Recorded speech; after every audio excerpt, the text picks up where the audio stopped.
ഈ ഒരു ബേക്കറി ഒറ്റ നോട്ടത്തിൽ കാണുമ്പോൾ നമുക്കൊരു കേരള ബേക്കറി പോലെ നമുക്ക് തോന്നും. പക്ഷേ ഇത് കേരള ബേക്കറി അല്ല, ഇതൊരു നോർത്ത് ഇന്ത്യൻ ബേക്കറിയാണ്. ഇത് നമ്മുടെ മട്ടാഞ്ചേരിയിലുള്ള ശാന്തിലാൽ മിഠായി വാലയാണ്. ഇവിടെ നല്ല അടിപൊളി ഒത്തൻറ്റിക് ആയിട്ടുള്ള നോർത്ത് ഇന്ത്യൻ സ്വീറ്റ്സും നംകീൻസൊക്കെ ഇഷ്ടംപോലെ വെറൈറ്റി ആയിട്ട് കിട്ടുന്നൊരു സ്ഥലമാണ്. അപ്പോൾ നല്ല രീതിയിൽ പുറത്ത് മഴയുണ്ട്, അതാണ് ഡൈനിങ്ങറൊക്കെ നല്ല രീതിയിൽ സ്പ്രെഡായി. ഞാനതൊക്കെ ഇങ്ങനെ തുടച്ചിട്ടാണ് ഞാൻ ഓർഡർ ചെയ്യുന്നത്. അപ്പം നമ്മളിവിടുന്ന് സേവും ഗാട്ടിയും അതേപോലെ തന്നെ പാൽഗോവയും പിന്നെ ഗീ മൈസൂർ പാക്കൊക്കെയാണ് വാങ്ങിച്ചത്. ഇവിടുത്തെ ഈ ഗീ മൈസൂർ പാർക്ക് ഒരു രക്ഷയില്ല. അതേപോലെ തന്നെ ഇവിടുത്തെ സേവ് ഒരു കോംപ്ലിമെൻ്ററി ഒരു ഐറ്റവും കൂടെ കിട്ടും. ആ സേവിൻ്റെ കൂടെ ഇങ്ങനെ മിക്സ് ചെയ്ത് കഴിക്കണം. അയ്യോ, അത് നമ്മുടെ മിക്സറൊക്കെ മാറി നിൽക്കും.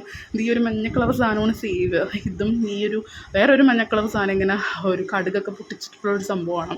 അതും കൂടെ കൂട്ടി കഴിക്കണം. എൻ്റെ ഗായ്സ് ഒരു രക്ഷയില്ല, അടിപൊളി ടേസ്റ്റാണ്. പിന്നെ ഞാൻ രാത്രി ഒരു കാപ്പിയൊക്കെ കുടിച്ചിട്ടാണ് ഇതെല്ലാം ട്രൈ ചെയ്യുന്നത്. So by.